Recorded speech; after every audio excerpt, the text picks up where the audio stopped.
بينا كولادا ألذ كوكتيل ممكن تجربوه بهيج وقت من السنة. مبدئيا اللي أحتاجه 3 مكونات أساسية اللي هي الكحول والأناناس وحليب جوز الهند، بس إحنا راح نسوي اليوم حلال فيرجن. فعندي هنا الأناناس راح أقطعها بهالشكل، وبعدين أستخرج كل الأناناس اللي بداخل الأناناساية، لأنه راح أستخدم الأناناس كوعاء للتقديم. تمام، بعد أن استخرجت كل الأناناس راح أخليه بالبلندر مباشرة، وهسه راح أضيف الكوكونات ميلك. بعد أن أرجه كلش زين، استخدمت نصف الكمية اللي هي 200 مل على أناناساية كاملة، وهسه راح أحلي بالعسل، تقدرون تضيفون السكر إذا ما موجود العسل.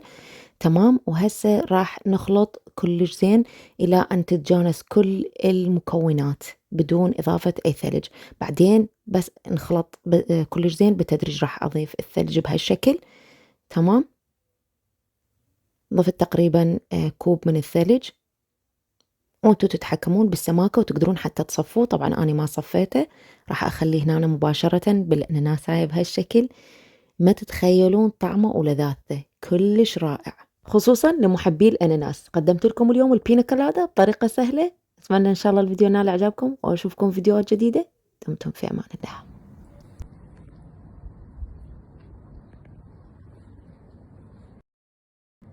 رهيب، جربوا الوصفة.